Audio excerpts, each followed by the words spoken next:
This is a story entitled Heidi, based on the original Swiss tale by Johanna Spyri, illustrated by Tamsin, Hinrichsen. Once there was a little orphan girl called Heidi. She lived in a town in Switzerland with her Aunt Deet. One morning, Aunt Deet led Heidi to the window and pointed to the mountains outside. Today, I am taking you to see your grandfather, she explained. He lives way up there in the snowy mountains. It took all day to walk up the mountainside. On the way, Heidi and Aunt Deet met a young goat third called Peter. Peter showed them the way to grandfather's cottage. You will be staying here, Aunt Deet told Heidi. I have to go to the city to work. Please don't leave me, begged Heidi. Grandfather was a gruff man with a big beard. He seemed much too old to look after a little girl. Although she missed Aunt Deet at first, Heidi soon grew to love her mountain home. Instead of going to school, she played in this pasture with Peter. She even made friends with a little white goat called Snowflake. At night, Heidi slept in grandfather's hayloft. The fresh mountain air made her healthy and strong. Sometimes Heidi went to see Peter's grandma, who was blind. The old lady loved the children's visits. Tell me a story, she said. Heidi made up tales about the beautiful plants and flowers that she saw in the mountains. She wished that she could read so that she could have even more stories to tell Grandma. Even though her grandfather wouldn't talk to the villagers further down the mountain, he was kind to Heidi and she loved him dearly. One day, Aunt Deet came back from the city. Heidi, she said, it's time that you went to school. Where must I go? Asked Heidi. To Frankfurt, replied her aunt. You will stay with a rich family until you learn to read, write, and do sums. Grandfather's face fell. He got used to hearing Heidi singing and happy chatter around the cottage. Does she have to go? He asked. I don't want to leave, Grandfather, sobbed Heidi. Or Peter. Aunt Deet felt sorry for the girl, but she wouldn't change her mind.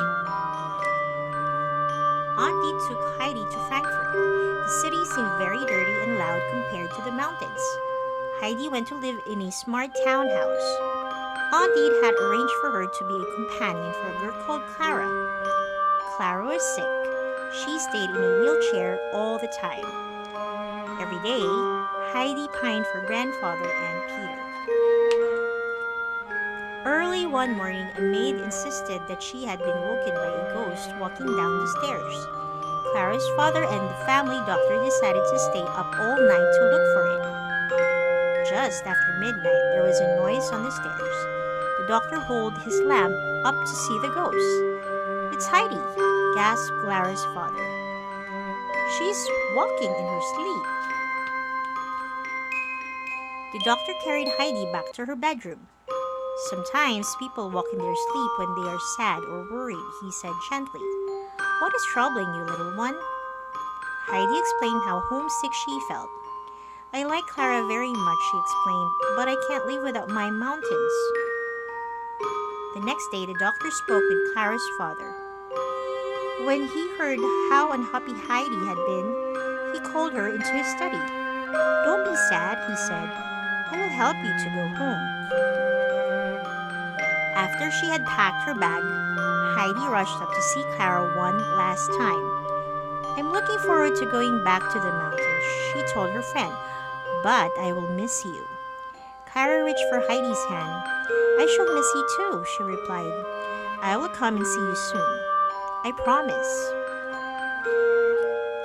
When Heidi arrived back in the mountains, Grandfather and Peter were overjoyed to see her. It's wonderful to have you back, they cried.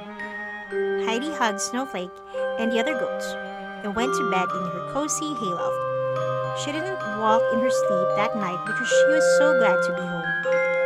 I want to stay in the mountains forever, Heidi yawned happily.